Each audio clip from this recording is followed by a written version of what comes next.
Hey guys, welcome to another episode of The Completionist. I'm back, yet again. So anyway guys, I'm really happy that I'm home for the holidays. I'm actually home for a total of 3 weeks right now. And I'm actually glad to get home. You know, the last time I was actually back home was back in August, so I'm thankful, you know, I'm back home to spend the holidays with my wife and I, and to get to see some of my closest friends. And I am home for a total of 3 weeks, so I'm definitely going to use this time to hopefully get some videos up on my YouTube channel.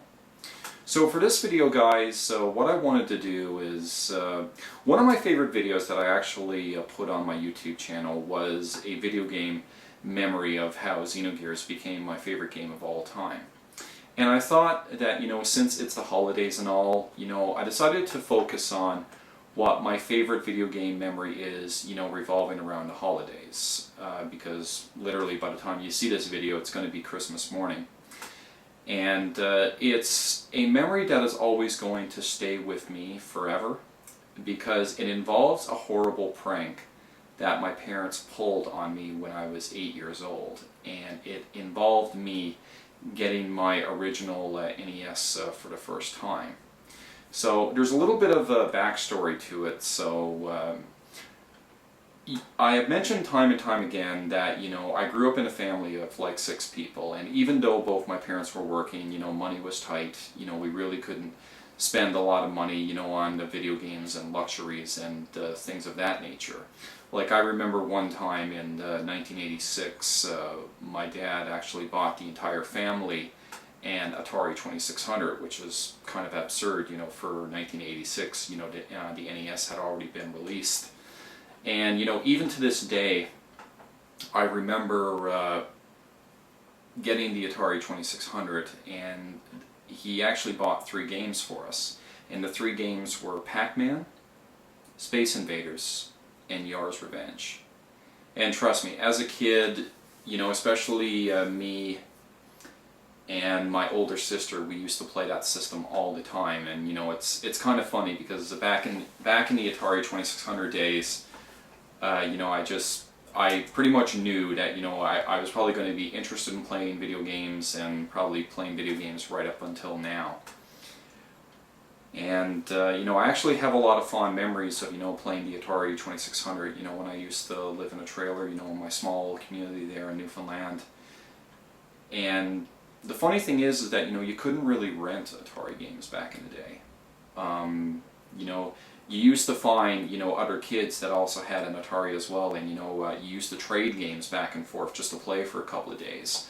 Like 2 Atari 2600 games that I own are my absolute favorite games of all time, which are Sequest and Keystone Capers. They have always remained my favorite Atari 2600 games. And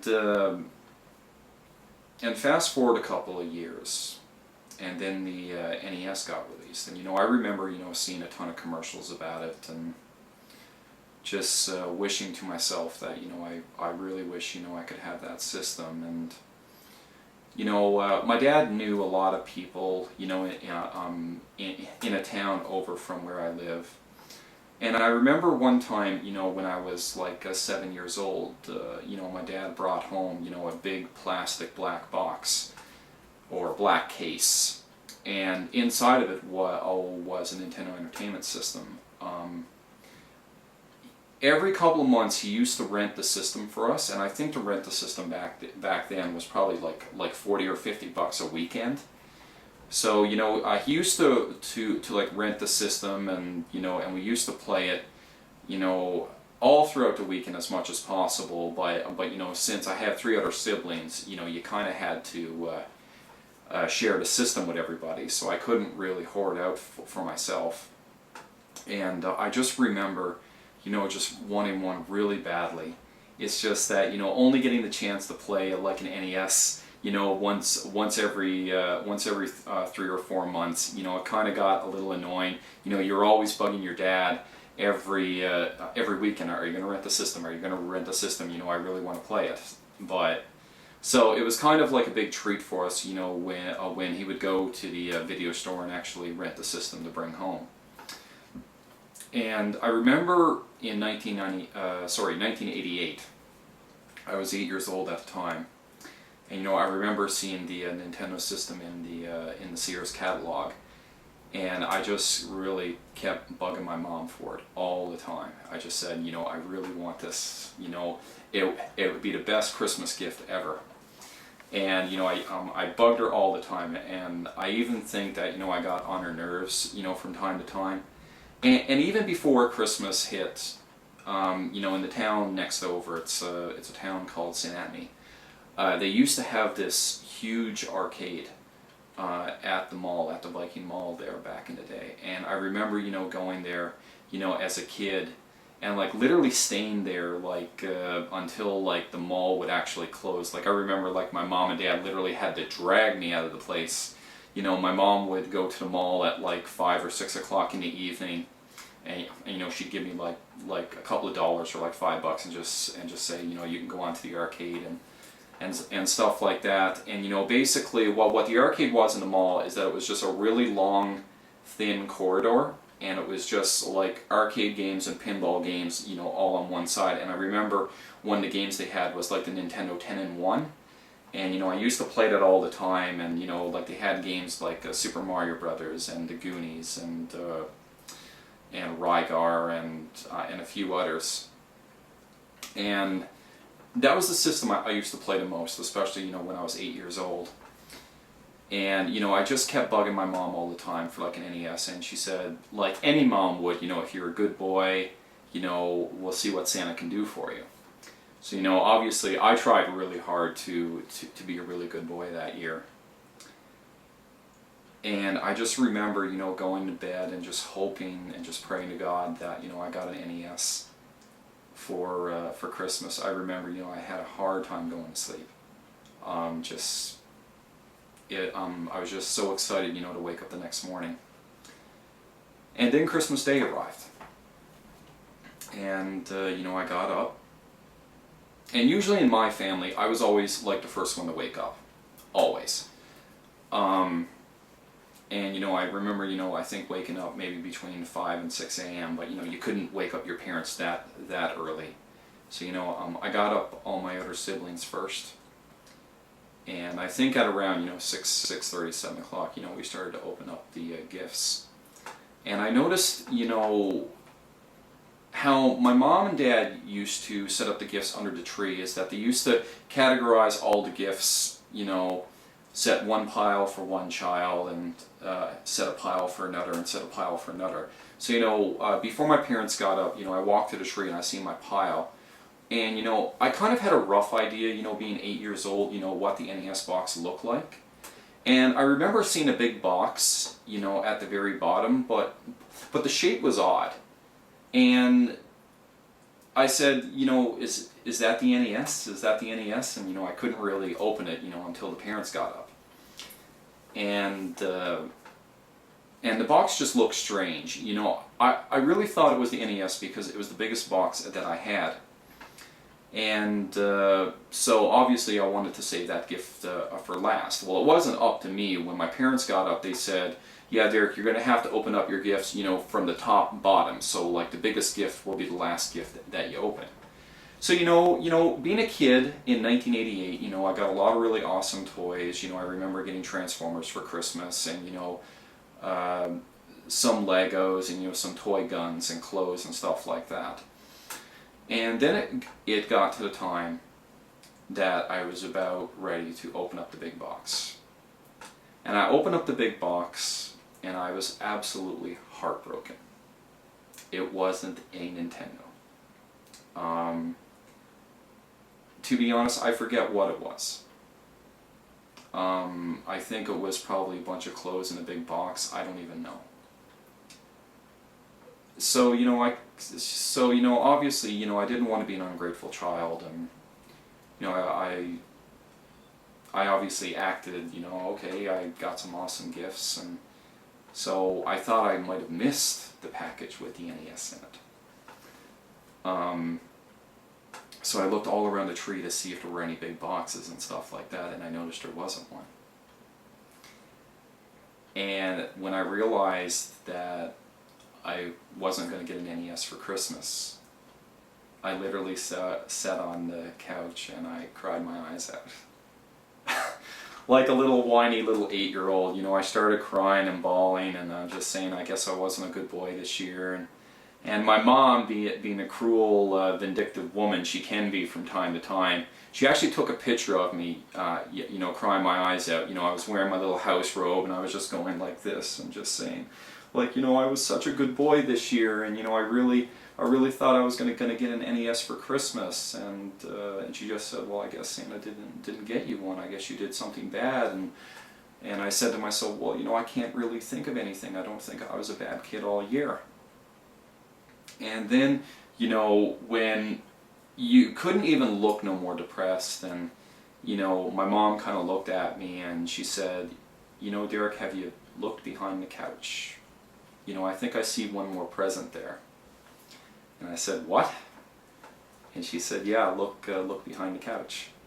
And I looked on the couch and I seen this huge box just like stood up.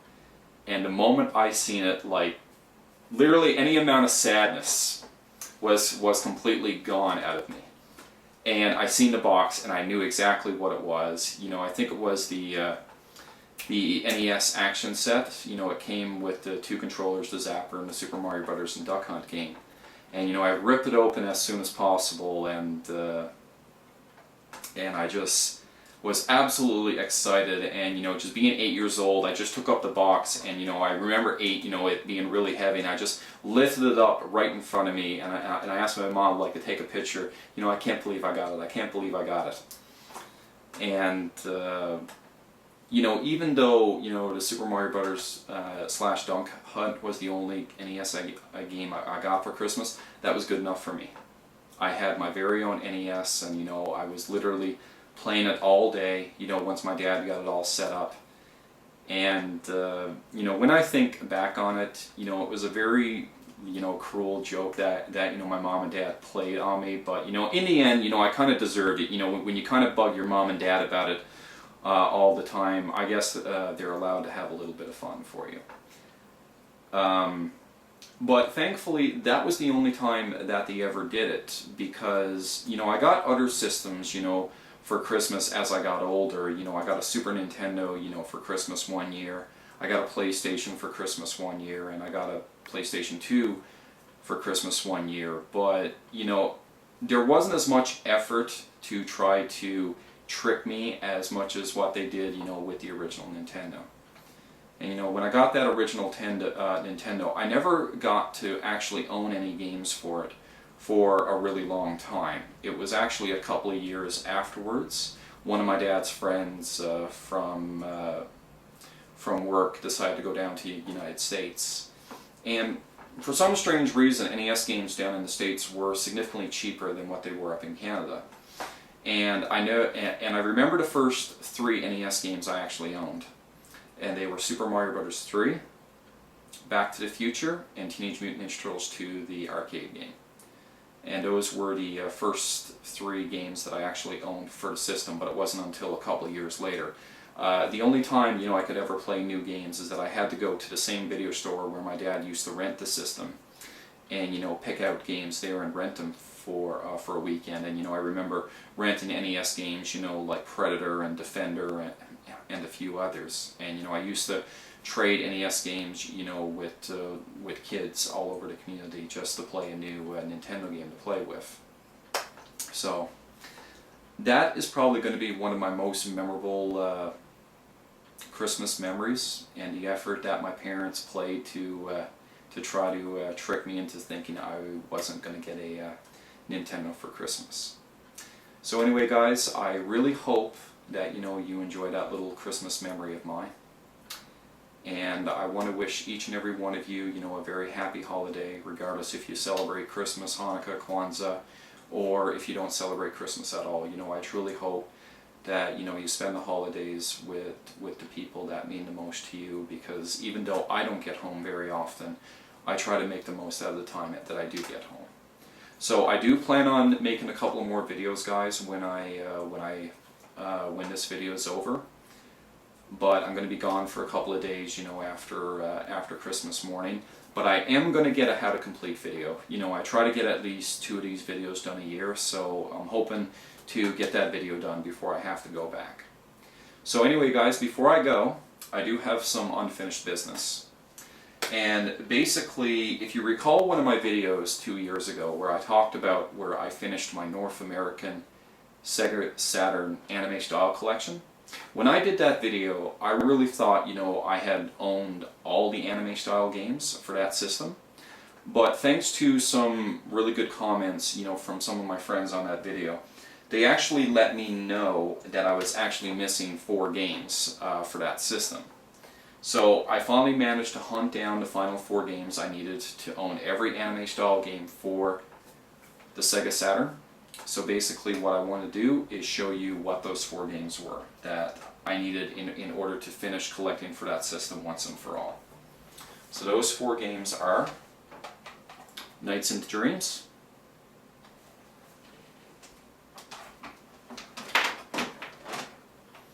Gun Griffin,